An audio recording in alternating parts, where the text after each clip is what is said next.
Hi hall, happy Sunday. எல்லோரும் எப்படி இருக்கீங்க? ரொம்ப நல்லா இருக்கீங்க அப்படின்னு நான் நினைக்கிறேன். ரொம்ப நாள் கழித்து இப்போ ஒரு லாங் வீடியோ. ஏன் அப்படின்னு கேட்டிங்கன்னா, அது அடுத்தடுத்த வீடியோவில் நான் உங்கள் கூட ஷேர் பண்ணுறேன். எப்போது சொல்கிற மாதிரி இன்றைக்கி நான் வந்து பார்த்திங்கன்னா ஒரு முக்கியமான என்னோடய வேண்டுதலை நிறைவேற்றுறதுக்காக கடைக்கு வந்திருக்கேன். நான் 3 சாமிக்காக 3 அம்மனுக்காக வந்துட்டு சாரீ வாங்க வந்திருக்கேன். ஸோ நான் வந்துட்டு சமயபுரம் மாரியம்மன் அண்ட் தஞ்சை வாராகி அம்மன், அப்புறம் நம்ம வீட்டுக்கிட்டேயே இருக்கக்கூடிய காளியம்மன், இந்த 3 பேருக்கும் சாரி வாங்கி கொடுக்கணும் அப்படின்னு மனசில் நினச்சிக்கிட்டேன். அண்ட் கலருமே வந்து முன்னாடியே செலக்ட் பண்ணிட்டேன். அதாவது மனசுலேயே வந்துட்டு இந்த கலர் தான் இந்த சாமிக்கு நான் வாங்கி கொடுக்க போகிறேன் அப்படின்ட்டு. ஓகே, என்னென்ன கலர் அப்படிங்கிறத நான் சொல்லிடுறேன். எனக்கு எப்படி சாரி வாங்கணும், என்ன சாரி வாங்கணும், எதுவுமே ஒரு ஐடியாவே கிடையாது. நாங்கள் உள்ளே போயிட்டேன். சிவா டெக்ஸ்டைல்ஸ் தான் நான் போயிருந்தேன். ஸோ அங்கே போயிட்டு நான் அவங்ககிட்ட கேட்டிருந்தேன், இந்த மாதிரி சாமிக்கு வாங்கணும், கொஞ்சம் நல்லாவே காட்டுங்க அப்படின்னு சொல்லிட்டு. 1300 1200 உங்களுக்கு ஓகேவா அப்படின்னு கேட்டாங்க. எனக்கு ஓகே தான் அப்படின்னு சொல்லிட்டு அதில் வந்துட்டு கலர்ஸ் நம்ம வந்து பார்த்துட்டே இருக்கும்போது ஃபஸ்ட்டு நான் பச்சை கலர் நல்ல ஒரு க்ரீன், அதாவது வந்து பார்த்திங்கன்னா ஒரு லீஃபி க்ரீன் சொல்லுவோம் இல்லையா, டார்க்கான க்ரீன், அந்த க்ரீனை தான் வாராகி அம்மனுக்கு அப்படின்னு நினச்சேன், எடுத்துட்டேன். அடுத்து தான் வந்து மஞ்சள் கலர் புடவை வந்து பார்த்திங்கன்னா காளியம்மனுக்கும், அந்த சிகப்பில் வந்து எனக்கு நான் வந்து ஒரு குங்கும சிகப்பு கேட்டேன். அந்த சிகப்பு மட்டும் இல்லை, அது சமயபுரத்து அம்மனுக்கு. ஸோ 3 சாரியுமே வந்து டக்கு டக்கு டக்குன்னு நான் எடுத்துட்டேன். எனக்கு போனோடனே பயங்கரமான ஒரு ஆச்சரியம். இவ்வளோ சீக்கிரம்லாம் நான் பர்ச்சேஸை முடிச்சுட்டு வந்ததாக சரித்திரமே கிடையாது. அப்படி இருக்கவும் நான் நினச்ச சாரியே கிடச்சிச்சு அப்படின்னு ரொம்ப ஹாப்பி. அப்படியே ஓப்பன் பண்ணி பார்த்தரலாம் அப்படின்ட்டு அப்படியே இமேஜினேஷனில் இது ஒவ்வொரு அம்மனுக்கும் கட்டும்போது எப்படி இருக்கும் அப்படின்னு நினைக்கும் போதே வந்து அப்பா போதும், திருப்தியாக இருக்குது அப்படின்னு சொல்லிட்டு வாங்கிட்டு வந்தாச்சு. ஸோ ஃபஸ்ட்டு நம்ம வீட்டுக்கு கிட்ட இருக்கக்கூடிய காளியம்மனுக்கு தான் வந்துட்டு இந்த மஞ்சள் கலர் புடவை கொடுக்க போகிறோம். இந்த புடவை கொடுக்கும்போது எனக்கு நிறைய தோணிகிட்டே இருந்தது. நான் எடுத்தது வியாழக்கிழமை, அடுத்த வெள்ளிக்கிழமையே நான் வந்துட்டு கோவிலுக்கு போவேன். ஸோ அப்படி இருக்கும்போது வியாழக்கிழமையே ஈவினிங் கொண்டு போய் கொடுக்கலாமா, இல்லை வெள்ளிக்கிழமை கொடுக்கலாமா, இல்லை கொடுக்கும்போது என்னெல்லாம் கொடுக்கணும், அந்த எந்த ஃபார்மாலிட்டிஸுமே எனக்கு தெரியாது. அப்படி இருக்கவும் நான் நினச்சேன், சரி ஓகே நம்ம தட்டில் வந்து பழம், பூவு, ஒரு ஸ்வீட்டு, அதுக்கப்புறம் வந்து பார்த்திங்கன்னா தேங்காய், வெத்தலை பாக்கு இதெல்லாம் வச்சு நம்ம கொடுக்கலாம் அப்படின்ட்டு. அதே மாதிரி தான் நான் வச்சு கொடுத்தேன். ஆனால் மீதி இருக்கக்கூடிய கோவிலில் எனக்கு ப்ரொசீஜர் தெரியல. ஏன்னா நம்ம வீட்டுக்கிட்ட இருக்கக்கூடிய காளியம்மன் கோவில் அப்படிங்கிறது எனக்கு அந்த ஆண்டி ரெகுலராக நான் பேசுகிறதால எனக்கு தெரியும், ஓகே வாங்கிப்பாங்க அப்படின்ட்டு.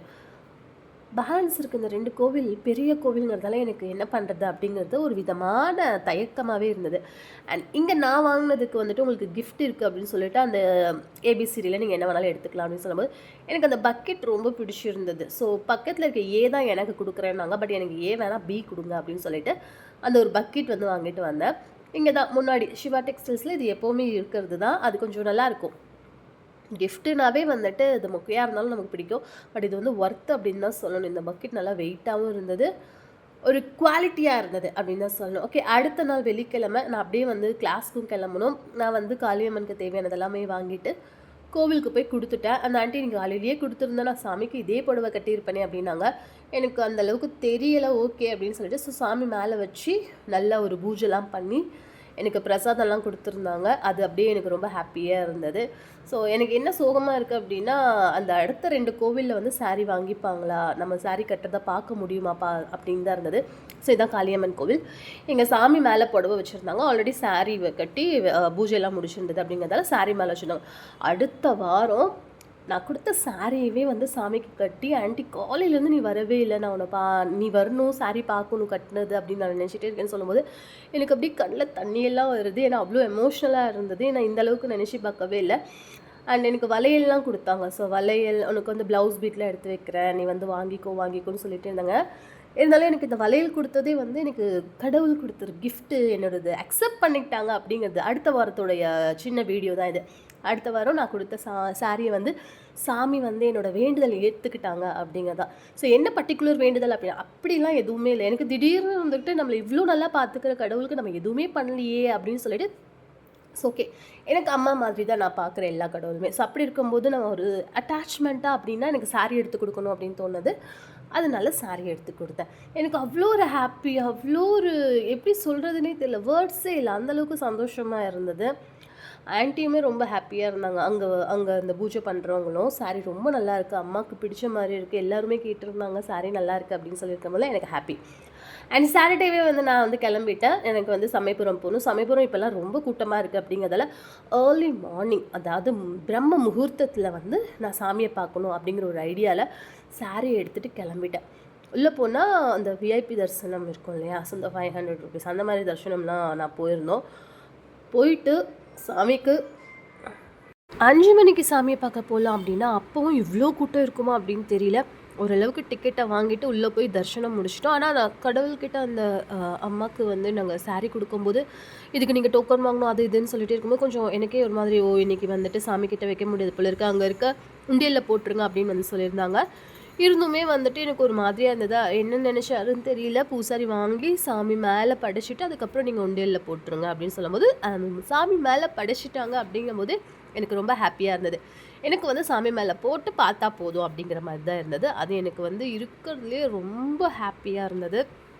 ஸோ செகண்ட் கோவில்லையுமே கடவுள் என்னுடைய சின்ன கிஃப்டை ஏற்றுக்கிட்டாங்க அப்படிங்கிறது தான் எனக்கு ரொம்ப ஹாப்பி. எனக்கு அந்த கோவிலை விட்டு எந்திரிக்கவே முடியல. ஸோ இன்னும் கொஞ்சம் நேரம் அப்படின்னு சொல்லிட்டு உட்காந்துட்டு இருந்தேன். ஆனால் காலையில் இது வந்து பார்த்திங்கன்னா ஒரு 5:30 தான்.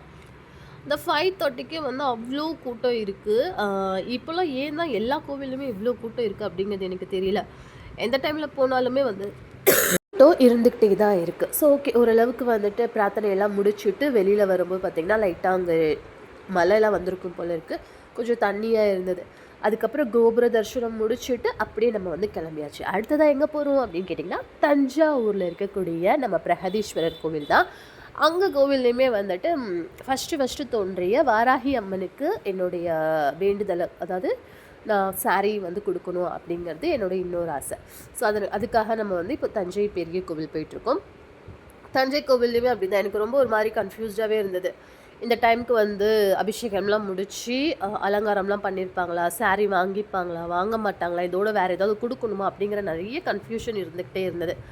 ஒரு வழியாக அங்கேயே நம்ம வந்துட்டு தேவையான பூவு பழம் இதெல்லாமே வாங்கிட்டு அம்மனுக்கு சாரீ கொடுத்தோம்.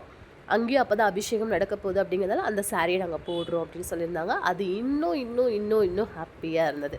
ஸோ என்னோடய 3 வேண்டுதலையும் 3 அம்மனும் ஏற்றுக்கிட்டாங்க அப்படிங்கிறதே வந்து நான் ரொம்ப பிளஸ்டாக ஃபீல் பண்ணுறேன். அது உங்கள் கூட ஷேர் பண்ணணும் ரொம்ப நாளாக எடுத்து வச்சேன், ஆனால் டைமிங் தான் பத்தலை. ஸோ இப்போ வந்து 3ஆவதாக நம்ம வாராகி அம்மனுக்கு க்ரீன் கலர் சாரீ கொடுக்கணும்னு நினச்சேன். அதே மாதிரி க்ரீன் கலர் சாரீ அமைஞ்சிடுச்சு. இப்போ நம்ம வந்து கொடுக்க போகிறோம். அதுக்கப்புறம் வந்து அப்படியே கோவிலை சுற்றி வந்து பிரகதீஸ்வரருக்கு வந்துட்டு அபிஷேகம் முடித்து அலங்காரம் போயிட்டு இருந்தது. அதனால் மீதி இருக்கக்கூடிய அந்த ஒவ்வொரு பிரகாரத்தையும் போய் பார்த்துட்டு அதுக்கப்புறம் வந்துட்டு சிவனையும் பார்த்துட்டு வந்தாச்சு. அன்னைக்குன்னு சொல்லிட்டு சூப்பரான காற்று, லைட்டாக மலை சாரல் அப்படின்னு சொல்லிட்டு கோவிலே வேறு லெவலில் இருந்தது. ஸோ இது லாஸ்ட் மந்த் போனது, இப்போ தான் நான் அவங்க கூட வந்து ஷேர் பண்ணுறேன். ஸோ வீடியோ பிடிச்சிருக்கும் அப்படின்னு நினைக்கிறேன். இந்த மாதிரி நிறைய வீடியோ பார்க்க நம்ம சேனலை மறக்காமல் சப்ஸ்கிரைப் பண்ணிக்கோங்க. பக்கத்தில் இருக்கக்கூடிய பெல் ஐக்கான் ப்ரெஸ் பண்ணி ஆல் அப்படிங்கிற ஒரு ஆப்ஷன் செட் பண்ணி வச்சுக்கோங்க. உங்களுக்கு எந்த கோவிலுக்கு போகிறதே ரொம்ப மனசு சந்தோஷமாக இருக்கும். பட் மனசுக்கு ரொம்ப நெருக்கமான ஒரு கோவில் இருக்கும் இல்லையா, அது எந்த கோவில் அப்படிங்கிறத கமெண்ட் பாக்ஸில் சொல்லிட்டு போங்க. ஸோ லைக் ஒன்றும் தட்ட மறந்துடாதீங்க. அண்ட் இந்த 3 கோவிலில் உங்களுடைய ரொம்ப ஃபேவரட்டான கோவில் எதுன்னு சொல்லுங்கள். எனக்கு 3மே ரொம்ப ஃபேவரட்டான கோவில் தான்.